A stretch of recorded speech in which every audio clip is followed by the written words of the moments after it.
এই গান নিয়ে হবে এবং আমার পার্সোনাল লাইফে এখন কি করছে অসংখ্য মানুষের হৃদয়ে যোগান দিচ্ছে, কিন্তু আমি সেলিব্রিটি হয়ে উঠতে পারি। স্যাড গানের একটা ব্যাপার আছে। যখন গানটা লিখেছি তখন মনে হচ্ছে যে কি নিয়ে লেখা যায়, কারণ এত গান আমি লিখেছি, আমার আশেপাশে কত ভালো ভালো গীতিকাররা লিখেছে প্রেম নিয়ে, কি নিয়ে লেখা যায়। আমার যেটা মনে হয়েছে প্রেমের কোন অংশটা নিয়ে গান লেখা হয়নি সেরকম একটা অংশ খুঁজে বের করার চেষ্টা করি। আমার যেটা মনে হচ্ছে প্রেমে অনেক সময় একটা অধ্যায় থাকে, যখন মানুষ আরেকটা মানুষের প্রেমে পড়ে যায়, অনেক প্রেম, তখন অনেক প্রত্যাশা থাকে, তাই না? প্রত্যাশার পূরণ না হলে কি হয়, অভিমান, কষ্ট। যখন অনেক বড় ভুল হয়ে যায় তখন কিন্তু কষ্টটা অনেক বড় হয়। কিন্তু এমনও তো হয় যে আপনি যাকে ভালোবাসেন তাকে আপনি ভালোবাসেন, সে যে কষ্টটা দিয়েছে সেই কষ্টটা আপনি পুষে রাখছেন, কষ্টে চুরমার হয়ে যাচ্ছেন, কিন্তু আপনি ভালোবাসাটা থেকে নিজেকে মুখ ফেরাতে পারছেন। এই অনুভূতিটা হয় না? যে একজন মানুষকে ভালোবাসি আবার একজনকে ঘৃণাও করি একই সাথে। এই অনুভূতিটা আসলে কেমন, যে একটা মানুষকে ভালোবাসি, আমি জানি তাকে ভালোবাসতে হয়তো চাই না, কিন্তু তাও ভালোবাসছি, এরকম একটা ফিলিং থেকে গানটার চিন্তাটা আসে। আর আমার যেটা মনে হয় এই গানের নাম হচ্ছে একা ঘর আমার, কিন্তু সবচেয়ে ইম্পর্টেন্ট ওয়ার্ড হচ্ছে অবহেলা। সো এই গানটা আপনারা যখন শুনবেন, বাংলাদেশে যারা শুনবেন, একাই শুনতে হবে, কারণ কিছু গান আছে সবাই মিলে হই হুল্লোড় করে শুনতে হয়, কিছু গান একা আনমনের মানে নিজের মনের মাঝের ওই জায়গাটায় চলে যাওয়ার জন্য শুনতে হয়। সেই গান, এই গান হয়তো মোড়ে মোড়ে বাজবে না, এই গান হয়তো নিয়ে অনেক ধুমধাম হবে না, কিন্তু যেটা হবে অসংখ্য মানুষ একা ঘরে এই গানটা শুনবে, আমার সেই বিশ্বাস।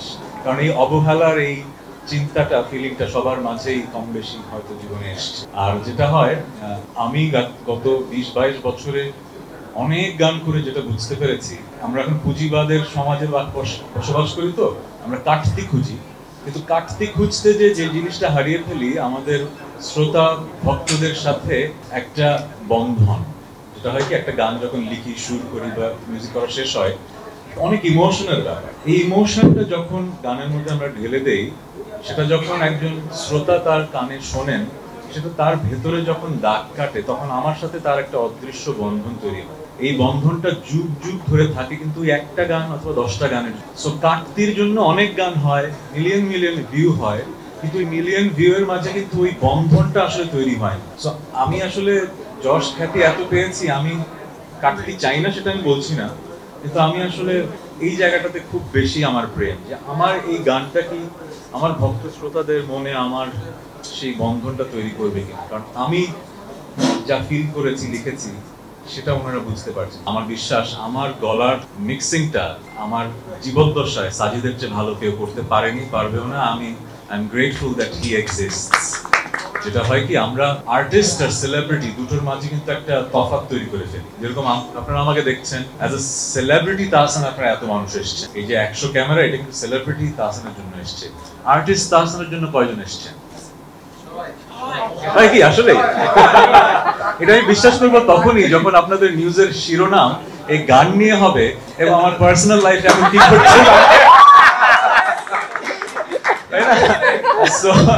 আমি যেটা বলতে চাচ্ছিলাম, আর্টিস্ট সেলফও আছে, সেলিব্রিটি সেলফও আছে।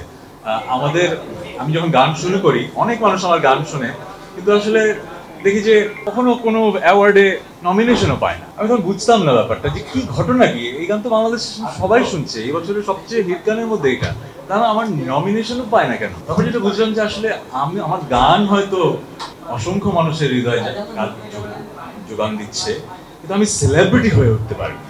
তখন রিয়েলাইজ করলাম যে আসলে আর্টিস্ট সেলফটা যেরকম জরুরি, আমার গান টিকে থাকার জন্য আসলে সেলিব্রিটি হতে হবে। তারপর অনেক কাজ করেছি যেটা হয়তো শিল্পী সত্তার বাইরের কাজ, যেটার কারণে হয়তো সেলিব্রিটি হতে পেরেছি। এই কথা এই কারণে বলছি, ওই যে ছেলেটা ওখানে বসে আছে, সাজিদ সরকার, সে যদি অন্য কোনো দেশে মিউজিক প্রডিউসার হতো, তাহলে কিন্তু সে কিন্তু সেলিব্রিটি হতো। আমি ওকে কোনোভাবেই খর্ব করছি না ওর জায়গাটা, কিন্তু বাংলাদেশে ও যত ভালো গান দিয়েছে, এটা আসলে আনপ্যারালাল। কিন্তু গত 20 বছরে আমার হয়তো অসংখ্য হিট গান আছে, সুরকার হিসেবে এই ছেলেটা যা দিয়েছে, শুধু আমার সাথে না, অনেকের সাথে, সেই পরিমাণ কিন্তু আমরা তাকে সেলিব্রিটি রেসপেক্টটা দেই না। রোমান্টিক গান, আচ্ছা সাজিদ, নেক্সট টাইম আমরা রোমান্টিক গান করব। আমরাই করব, এখানেই বলে আনোয়ার ভাই বলেছেন নেক্সট টাইম রোমান্টিক গান করব। কিন্তু আসলে স্যাড গানের একটা ব্যাপার আছে।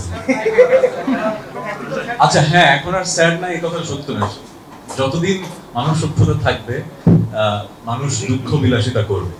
মানুষ সুখের দিনগুলোতেও কোনো না কোনো ভাবে দুঃখ খুঁজতে পছন্দ করে আমার ধারণা। সো স্যাড গানও থাকবে, হ্যাপি গানও থাকবে।